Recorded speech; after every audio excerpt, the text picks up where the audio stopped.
My name is Anna Robertson, and I'm the co-founder of YEVU Clothing. I'm Felicia Asetsiwah, co-owner of YEVU Foundation and production manager.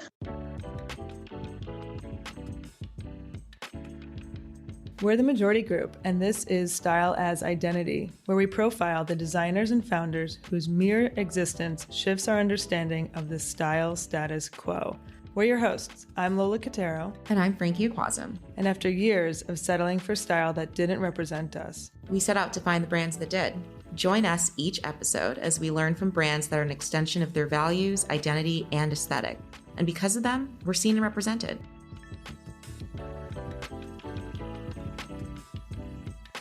You might have seen this brand before, even if you haven't heard of them. YEVU is a socially responsible label made in Ghana, and the fits are vibrant and iconic. Whether in person, on our feeds, or on Abbott Elementary, the prints fit right in while they stand out. Today, we have the absolute joy and honor of not one, but two guests. Anna Robertson, founder of YEVU Clothing and co-founder of the YEVU Foundation, and Felicia, Fili, Adwubi, co-founder of the YEVU Foundation and head of production at YEVU Clothing. Anna and Fili share how they harmonize as co-owners across a brand and a foundation, the significance of wax print, and how women who are part of YEVU are financially and professionally empowered.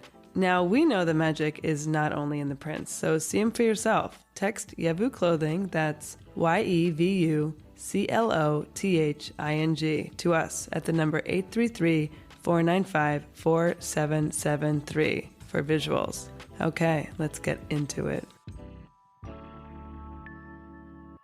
Hi. Hi, Lola. Hi, Frankie. Hi, Anna. How are you? It's good to see you. Good, thanks. Yeah, early here in Australia, but doing good, thank you. As co-founder of YEVU, what does your role look like? As co-founder of YEVU, I was one of the founding members about 10 years ago. These days, my role is really about running the Australian arm of the business, which is where a lot of our more commercial activities take place. So that involves running our content team and running our financial side of things to make sure that we're able to sort of cover our costs for the next few months. My day-to-day involves working really closely with our team in Ghana, our management team in Ghana, mostly over WhatsApp, to make sure that our production is on target and that our shipment is on target, and just sort of day-to-day stuff, chat through any issues that have come up. Recently, Ghana is going through a really high period of inflation, so there's been a lot of conversation about how we can sort of mitigate those issues for our team. We're in constant communication, and my role gets busier when we have product come in, when we launch new campaigns, generally speaking, and the team in Ghana sort of work mainly to our production cycle. So yeah, it involves a little bit of everything, to be honest. Amazing. Thanks for sharing that. That is a lot to take on and handle. And that's only one piece of the business and the brand. And so you have a whole other arm in Ghana, and Fili, your co-owner, is responsible for that. So we'd love to hear a little bit more about how you two met and how this came to be. Thanks, Lola. Yeah, it is only one piece of the puzzle. And Felicia, who is the head of production in Ghana and manages our entire team there, and is also the co-founder of the YEVU Foundation, she is a hugely essential part of YEVU's success and sort of how we came to be.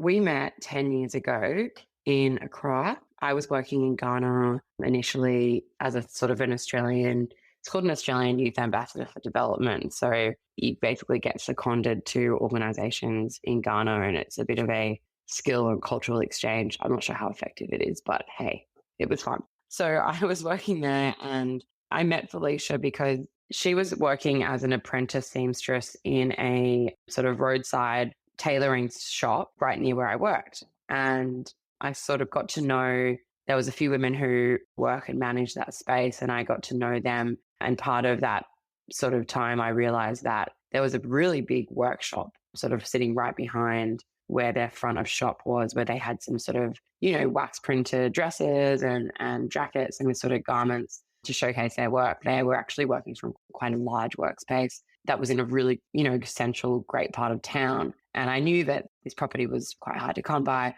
I also sort of realized that it was really underutilized. And after spending that first year in Ghana, I was sort of building those relationships and getting to know those women quite well. And a lot of that was through getting a lot of my own clothes made and experimenting a little bit there while I had the time and the interest to do it. It became really clear that the women that were working there were wanting more employment, more work, and that they were sort of quite underemployed and living off a very small and precarious income that was generated mainly through the local catchment, local community that they were able to sell to. And yet their skill set was quite good and quite high, and they had a handful of machines there. So that's how Felicia and I met. 4 of those women, I might say, are still working for us 10 years later. And Felicia's obviously grown to sort of in her skill set and her desire to lead the team. And so that's what she's doing. So it's been quite a remarkable journey for her, and I've loved being a part of it. She has 4 children of her own, and she recently went back to university to study at nighttime to sort of finish her fashion degree, even though she's obviously an incredible manufacturer, incredible at running a team of seamstresses and tailors herself, but, wanted to do better and do more. So that's sort of how my relationship with Felicia developed. And yeah, as I said, she's now in charge of running our team of 30 full-time staff.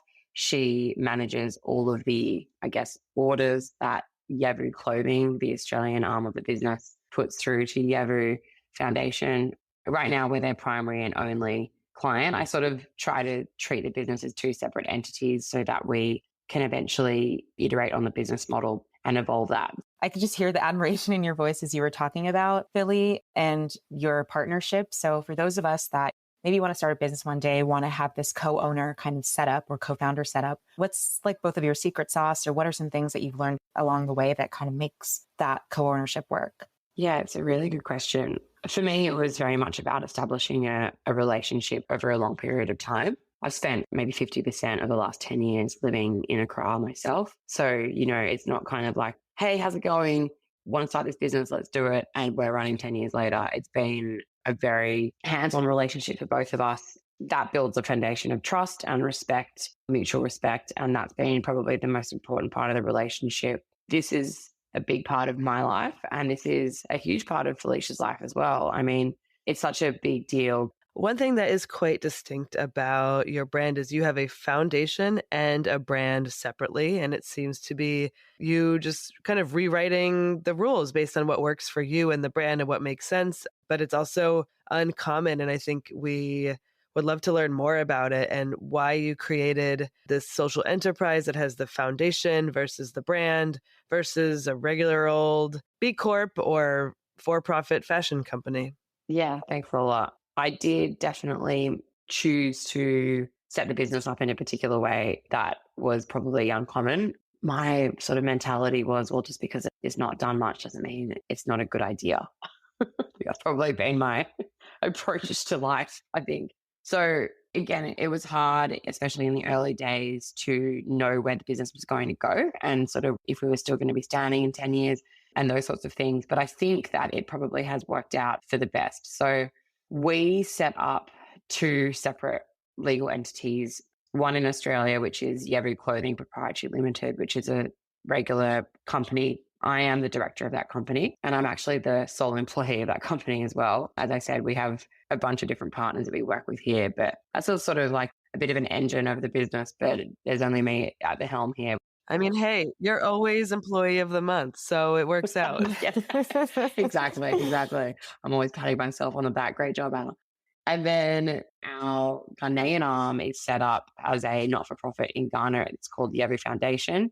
I guess I think of YEVU umbrella up here and then the YEVU Clothing and YEVU Foundation sitting underneath it. So the YEVU Foundation is owned by both Felicia and I. Eventually, and probably very, very soon, I will no longer need to be one hand of that business. The reason why I set it up the way I did was because I wanted the business to exist as essentially like a hybrid social enterprise. So I wanted the commercial activity of the Australian arm to be able to entirely fund the activities of the YEVU Foundation, whether that's through wages or through more social impact projects. Over the years, we've done some period poverty work in Ghana. Obviously, that's through procuring all of the materials that are needed, funding the workshop, utilities, machinery, all those sorts of things. And I thought it was a good, clean line to draw, because I think that we are a for-profit social enterprise, but there's no need for the Australian arm to draw a profit, essentially. Like, we need to fund our activities here, which definitely do get more expensive the more and more content and Facebook advertising we have to do. But I really wanted there to be a clear line between the redistribution of those funds back into the Ghanaian arm of the business, which is what we do weekly, monthly. And they exist in our Ghanaian bank account, which is obviously attached to our business, which our management team have full ownership and access to and over.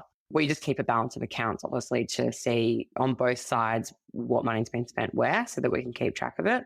But I think from a sort of like a social impact sort of perspective of why I set up the business that way, it was essentially so that we could work autonomously. There's been a lot of different conversations around what that autonomy looks like. Is that a cooperative in Ghana?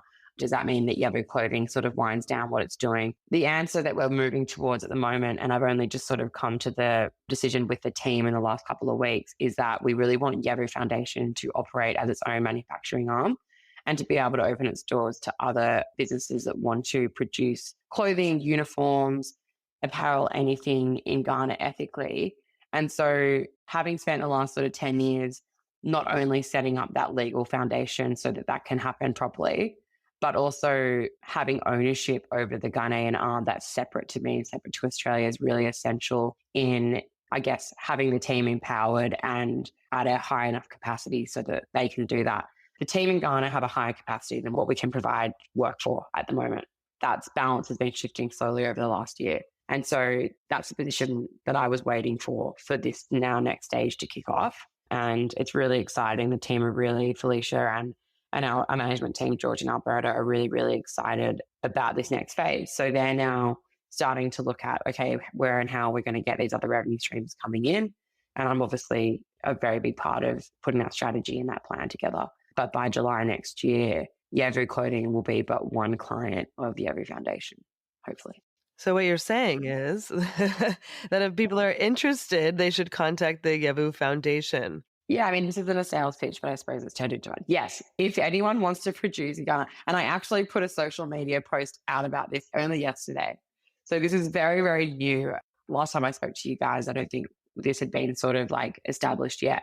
And definitely we are available and open to very high quality ethical manufacturing for any of your needs if you're looking at producing in the region, which you should, because it's a fantastic place to work. And one thing I obviously didn't mention earlier is that there is a really great textile industry and marketplace there. So that also is helpful. I will find a reason to need that. Well, you've got my number. So yes, thankfully. I'll put you in touch with the right people. You're right. Thanks for bringing up actually that we caught up a few weeks ago, because it is talking about this autonomy and this phase of empowerment you're in is exciting. Congratulations. And I think it's especially exciting having known about your mission. So when you first started, and don't let me put words in your mouth, but YEVU was working to economically empower women from Ghana's informal sector. And so let's spend some time on that, because I think it's important for people to know where you started in order to get to this phase of empowerment that you're talking about, just so we can really understand how special it is, specifically to how your mission has influenced like both people who work for YEVU, and you mentioned those 4 seamstresses that are still with you, all the way to how that mission influences how you reach your customers. So like how you manufacture as well as market.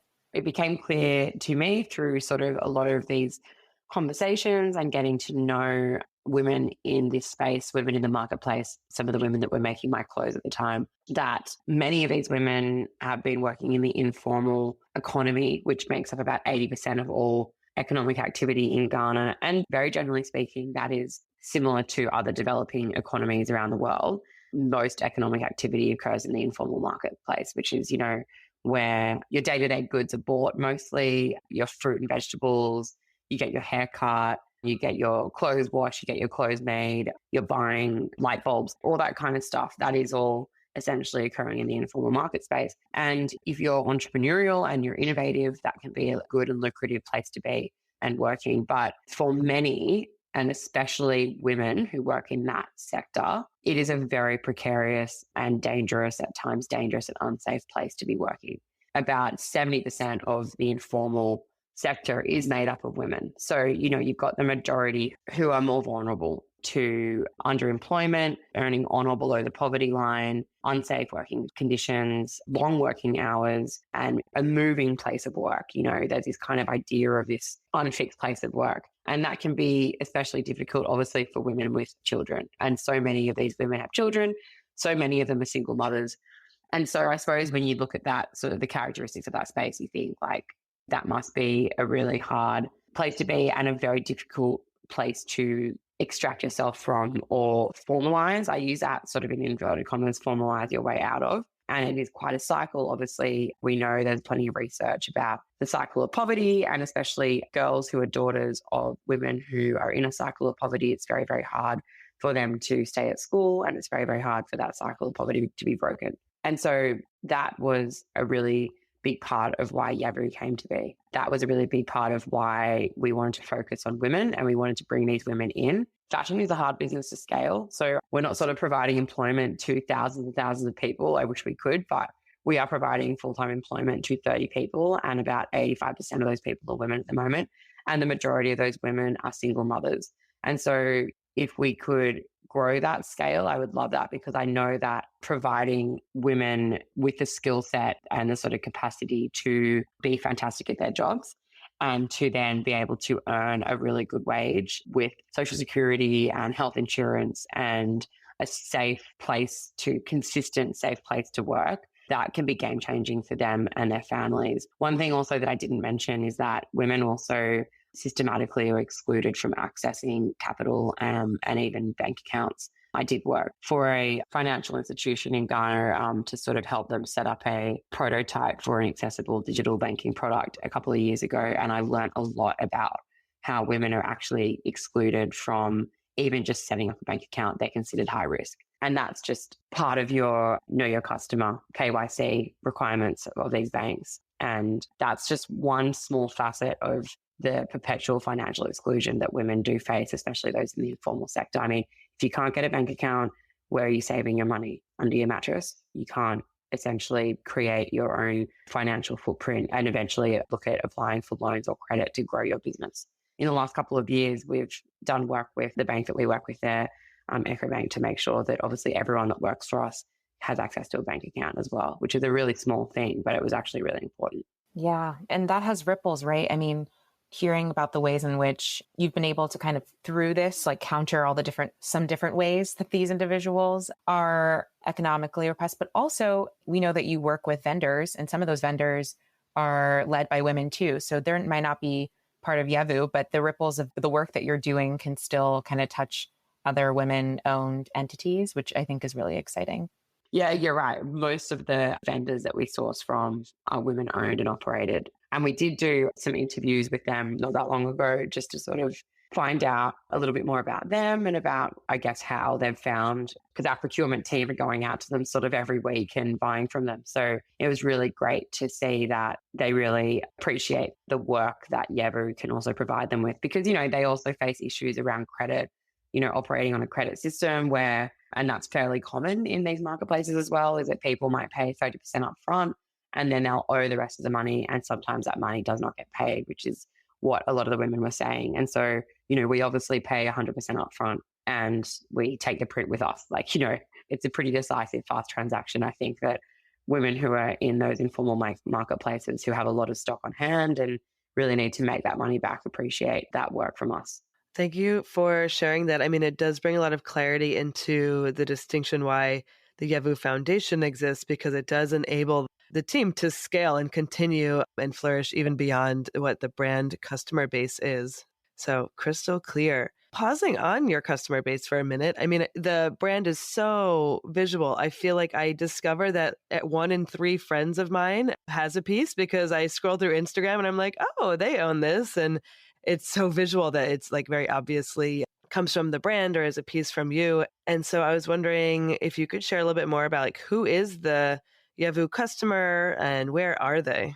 You're right, Lola. I can see a YEVU piece from a mile away. Well, even if it's one of our original pieces from 9 years ago or something, But right now, our customer base is in Australia, and that's just because that's where the brand has evolved. Before we even had an online store, we ran many pop-up and retail events in Sydney and Melbourne. And even actually, we did do one in London when I was feeling particularly energetic. So the recognition of the brand sort of began here. We started building that customer base here in the first few years of the business. So we've got about, I would say 70% of our customer base is here. And, like, I love seeing who is buying YEVU. We have a real mix of ages from 18 to 55. Like, if you look at our demographic, it really is quite wide. Predominantly, it is people who identify as women who are buying our clothing, and they are based in sort of all over the country and in all different types of work. Many creatives,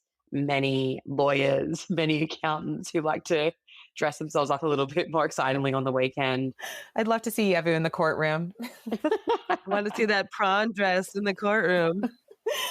I've seen YEVU on TV worn by an ABC presenter standing outside Parliament. Oh, we all have seen YEVU on TV. And, also costume, stylists and costume designers and people who are working in film and musicians. Obviously, we appeal to them because they want something they can wear and stand out in. And it's always exciting to see YEVU. Okay, since you brought it up, can we talk about Abbott Elementary and how that all went down? Yes. That was incredible. And also, we had no idea who was buying. We didn't know that it was the buyer, the stylist from Abbott Elementary, who was buying the clothes. Like, she just went online and made a purchase, and we sent it to her, and it ended up on TV. So we didn't even know until someone sent us the screenshot of it on Abbott Elementary. Like, it was really wild. That's amazing. I feel like we all immediately were like, oh my gosh, there's only one place that could have been from. I know. It was crazy. And we got a lot of sales through that. It was really amazing. It was really cool to see that on TV, and it was a real buzz for the brand and for the team in Ghana as well. It was really cool. And then, that's sort of the larger demographic of customer that we have. And then obviously we have got a really big growing base in the US, which is really, really exciting. And we're sort of putting quite a bit of energy this year into the US, especially considering that, you guys have summer when we have winter and vice versa. So as a brand that's probably much more summer leaning, it's really nice to be able to play into the Northern Hemisphere summer a little bit and bring a little YEVU to everyone's lives. We like it. Play in this Northern Hemisphere. We're here. Oh, we will. So talking about how you're already here, but we are now more aware and excited to be in the presence of YEVU here in the US. It makes me think of your more intentional campaigns, because the Abbott Elementary is like, that was just a joyful, someone out there is wearing something that a lot of people can see. But you also, storytelling and framing your collections is a big part of how we even were attracted to YEVU. So we love to hear about, one, like how you do that, but two, like how intentional it is in terms of shooting in Ghana and having a local talent team there, all the way from people who appear in it to people who photograph and style it. Walk us through that. I love that question. Thank you for asking, because it allows me to talk about so many of the fantastic people that we do work with creatively in Ghana outside of our employment base and our workshop. To answer the first question, 100% intentional. Shooting and producing all of our creative in Ghana is 100% intentional. That was always what I wanted for the business.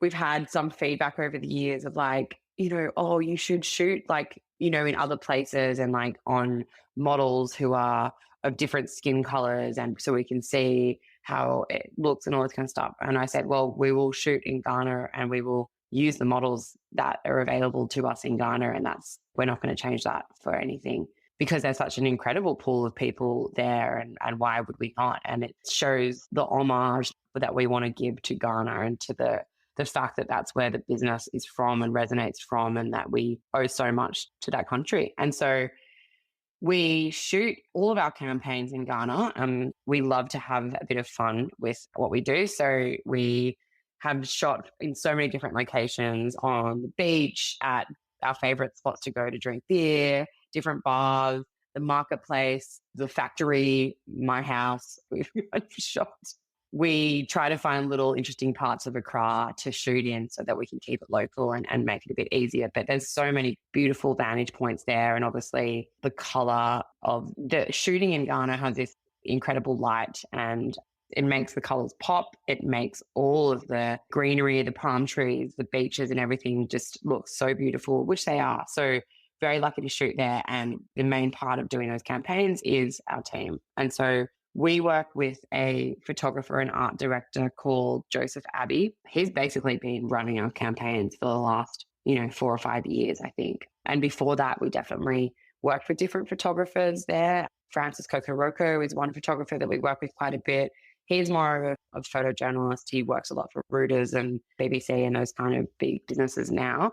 We've been so lucky to work with so many great creators who have a great eye for what we're trying to do and the visual identity we're trying to create for our customer base. And, I think that's also been incredible considering that Abby, for example, he doesn't necessarily know our customer base that well, yet he's able to just understand and communicate through our clothing and his ability to produce a beautiful image and work with our models exactly what our global customer base love seeing and respond to. So it's really been incredible. So, he's been shooting on iPhones for as long as I can remember.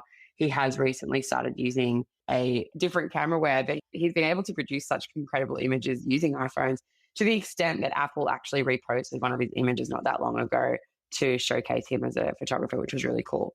He also has a big hand in styling. So he does a lot of the styling along with our lead stylist, Tanani, and she is also incredible. And, they have a very fun job of being able to go to the marketplace and literally just pull the most insane things. And I'm like, that's not going to work. And then they put it on the model who's wearing a YEVU jumpsuit and it just looks incredible. So I think it's been really important to keep our campaign and our e-commerce in Ghana. We also have an e-commerce team that works separately to our campaign team because that's the point of the brand. That's creating jobs and opportunities as well for the people that we work with. And it's also giving an honest, true reflection of the place where we work. We want to appreciate culture, not appropriate it. And we think that it's really important to make sure that that imagery is produced there by Ghanaians through their vision. I played but a small role in those campaigns. I'm lucky enough to be in the country when they're shot because they are a lot of fun to work on.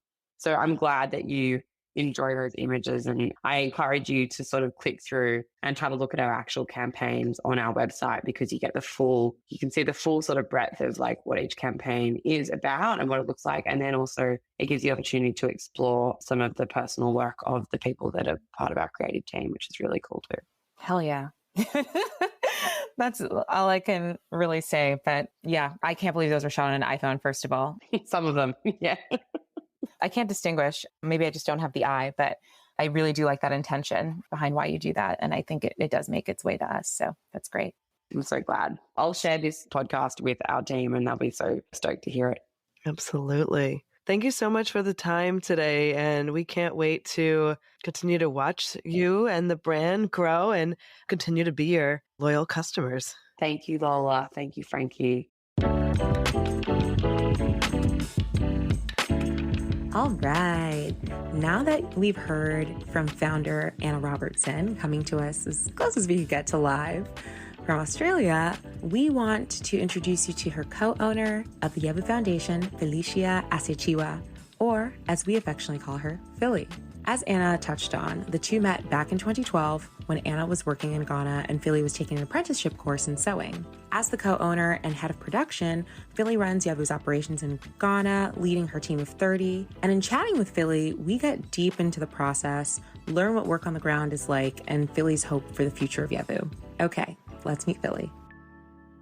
Hi, Fili. We would love to hear what managing production looks like. What are, to you, the things that you focus on and think about on a day-to-day and consider really important for someone managing production? And then also, how do you work with the team there? So how would you explain the different aspects of the team? You have seamstresses, you have the person who's sourcing the prints at the market. So how do you work with all of those people?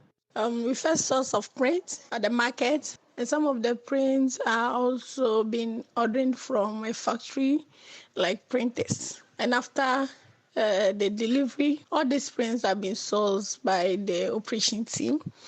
And when they deliver it to the workshop, we wash all the prints and before we start the cutting. So the production, we have the cutting session. Those people are going to do the cutting on the garments. Sometimes we have the patterns there already. Sometimes we'll print a pattern or you do a pattern before. And after the cutting, the production we are using line production. So one person is not sewing full garments. It's passing through its production line. After the production, after the sewing, you send it to the QC, which is quality control team. They will check the stitches, label whether it's face correct, whether the stitches is secure, whether the hem, the measurement to hem, the length is accurate, everything before we send it to ironing. And the ironing team also, they do the ironing alongside the sewing. They iron some things like color, band, some of the pockets. They iron before we sew. And after the production, the QC is done also. They do the final ironing. Then after the ironing, we put the tags in it. Then we pack them and ship. So this is how the production goes. Fili, wow, that's a lot. You are so much the spirit of YEVU. Most of your designs are wax print, and we were wondering, what is the significance of wax print in Ghana, and how does it differ from other prints like batik? The reason of using the wax print is that you can get the shade that you're looking for. You can get many colors as you want. You can get it blood like 12 years as you want it. So one, the years is large in print, in wax print. The shade or the color is equal as you print it. 3, you can get any colors, quantity of the colors. You can get any multicolors you want. But when you come to batik, you can't go beyond 4 colors. And you can't dye 12 years batik. The maximum is 4 years because if you didn't cut it in small, some parts will not be dyed. And also, when you because you are doing it 4 years, it is difficult to get 3 or to get the same shade. Some will be deep, some will be light, some will be having the motif inside, some will be light, some will be small. And also, you not get it large. You not get the multicolors, only the maximum of 4 colors. But for printing, you can get like red, yellow, green, brown, any color you want, you can get. And you can get it in a large yard that you prefer. So I think this is very, very important when you are using the wax print. It's very good in this way than the batik. And for most of our prints are having flower motif. So when it happens like that, you see the clear motif or the clear images of the prints. Some of the designs, we can't do batik and get it. It's never. No one can do it. So the printing can give you the motif in the prints, like real. You see the thing and feel that this is a live flower in the garment. Or you will see a garment and see what the motif is telling you, can identify. When it comes to batik, unless the person who did the design or who brought out the design can sometimes tell you that this is what I'm doing. Because you can see that, especially when you dye like 2, 3 colors, you can see that first, if you dye like yellow, you put on orange. You see that some of the orange are been transferred to the yellow that you have blocked. And if you put like mauve on it, you see that some of the mauve have also been transferred to the yellow and at the same time the orange that you broke. And if you add like black to it, you see that the whole thing is played everywhere. So the person who is in mind of doing that batik, he or she is having the correct motive. It's not understandable to consumers or anyone who is not there when you are designing. And you can get the outline of the motif in the garments. When it comes to printing, You get the outline, the shape, exact outline of the motif. Thanks, Fili, for outlining the benefits of wax print and the way that it allows the flexibility that you need and the creativity that you need in your process. And to your point, the flower motifs and the really intricate, detailed designs that have stories kind of woven into the fabric are really evident to us and such a big part of YEVU clothing. So it would be great too, for my understanding, Lila's understanding, everyone who's listening's understanding, to know what the difference is, or maybe they're all the same, between a print, a pattern, a fabric, and a design. When you talk about fabric, fabric is material produced by weaving, knitting, fiber. Example of fabric is silk, wool, cotton, jeans, any material we use to sew is a fabric. Either printing, either batik, either jeans, either silk, either velvet, either lace, any material is a fabric. But when you talk about printing, printing is by using mechanical process to transfer motif or design to a plain fabric or a plain fabric. Plain fabric means fabric without design. It can be plain blue, plain white, plain any color without any dot or motif inside. So the printing transfers motifs or design on the plain fabric using mechanical process. So that's it. That's the printing of the fabric. Now let's come to design. Design is a drawing produced to show the look and function. It can be textile design or garment. So in a drawing, like you draw a garment yourself, not existing one, like you draw your own, you come out with your own garment. It's a design. You come out with your own motif and do your fabric and do your own fabric or your in any method printing or in any way and do your own fabric. Is a design. So design is drawing produced to show the look or function. So you can come out with a nice drawing on your own garment, not existing garment. It means it's your design or your own motif used on a fabric is your design. But when it comes to pattern is repeating decorative design on a material. And the reason for doing pattern is, especially when it comes to garments, to repeat the same measurement or exact measurement. Like what's example, you are cutting like 100 medium in a particular garment. And you don't have a pattern. You are cutting it freehand. You are using measurement tape to cut it freehand. You cut first one. The second one, you see that it will be slightly different. Third one, you see that there will be differences in each of them. But if you have pattern, you just lay it out. You place your pattern on it. Then you cut all at a time, or you cut medium from this fabric, cut medium from different fabric. You get a set measurement because you're using pattern. And when it comes to a textiles or fabric, if you didn't do pattern before doing your fabric motif, you realize that when the motif started, it started in small and gradually it's coming to big, small, big. It will not be uniform. It will not be equal. So pattern is very, very important. Help you to repeat the same design or to repeat the same measurements of your garment. Thanks for that. It really shows how interwoven all of these terms are and how they build off one another. All of your prints are sourced in Ghana. Was this a decision you made at the very beginning? And what do your relationships with local wholesale vendors look like?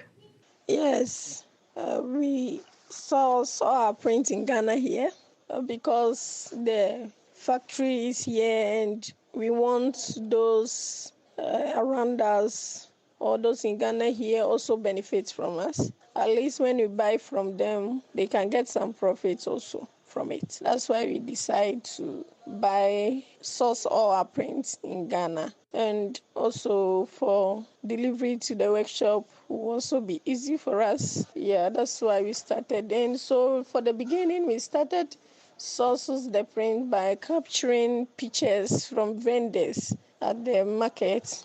Then we later select the prints that we want to buy. Then we buy them from the vendors. That's what we have been doing. So the vendors are happy for us buying from them. And though we don't get, sometimes it's a challenge for us to get the mass to buy like 100 pieces, but we get them like 2 or 3 vendors, we get it from them. So now we selected a company in Ghana here who are printing printers. So we started ordering from them the factory straight, and we are buying from them. And they are also happy for us buying from them. So the relationship with them is very great, both the vendors in the market and the printers company.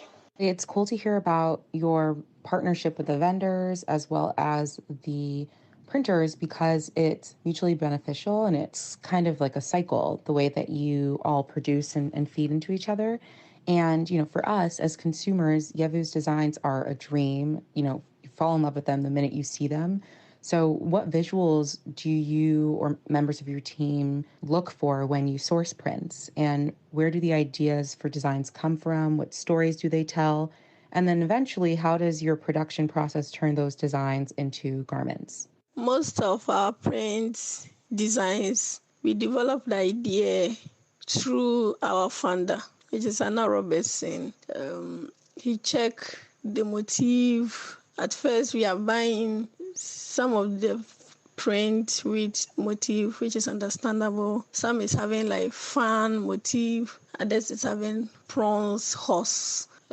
Some also is having name, and we used to try the market and see. Some is having flower, roses, and other things. So we realized that the consumers or the customers, they need more flower prints. They choose some of the motif that is their favorite. So now we decide to focus on the print which is moving for our production. Some of our popular prints are prawns, monochrome, roses, and we have that print which is our popular print. So, and sometimes too, we look for colors. It's also, that idea also come out with Anna by maybe this range we will choose more pink prints. Maybe some range also we select more orange print. Some range we select more white. So all ideas being coming by. Sometimes through all that, we used to try the market and knows the consumers' wishes or the customers' desire. Then we will go ahead and do it. So how we turn it to garment is sometimes we check the motif. As we are cutting, we follow the motif in the print before turning it to garments. Some of the motif, you have to put it horizontally, others vertical, others in diagonal form based on the motif we are having. So that all this to turn the design on the print to a garment, that one is the work of I and Anna doing that work. So this is how we turn our designs in the print also to garments, by considering the motif in the print and considering also the layouts, the pattern layouts.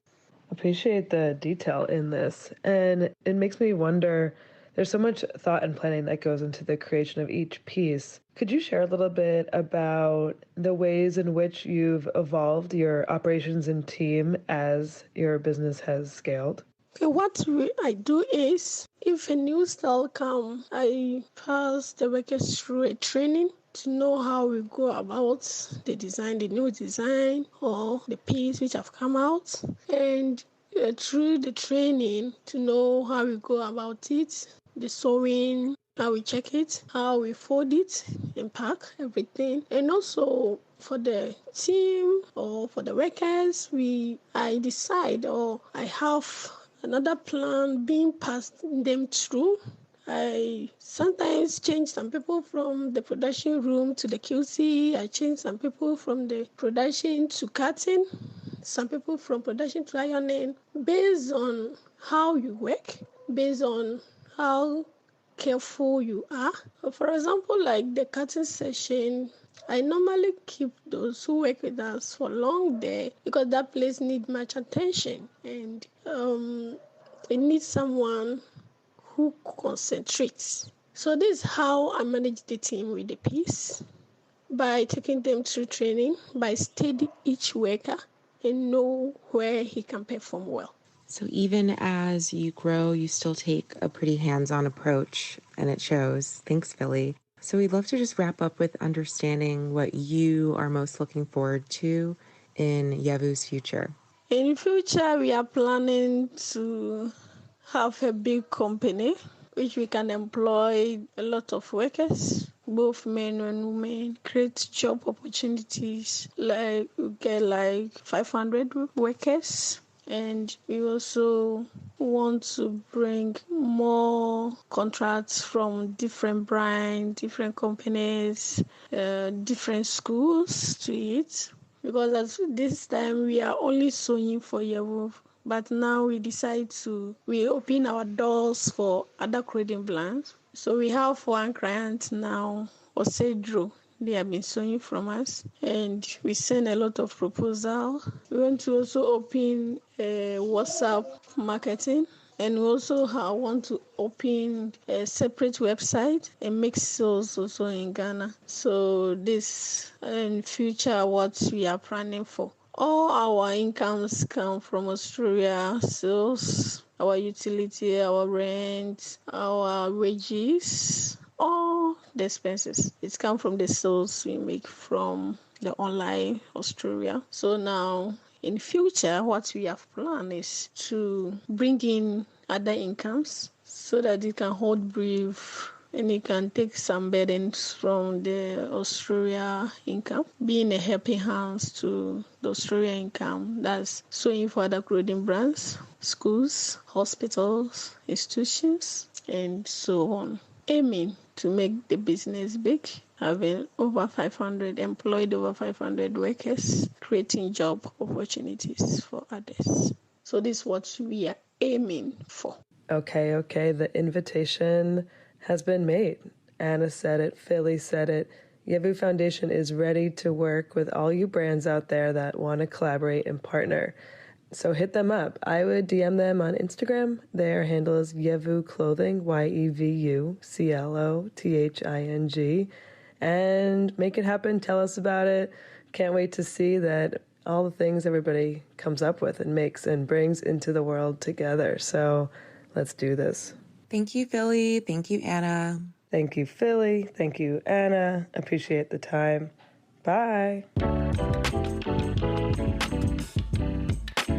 Okay, next episode, we interview the last brand, Fatra, under our theme of materials and of the entire season in general. Is Fatra a brand, a movement, a mindset?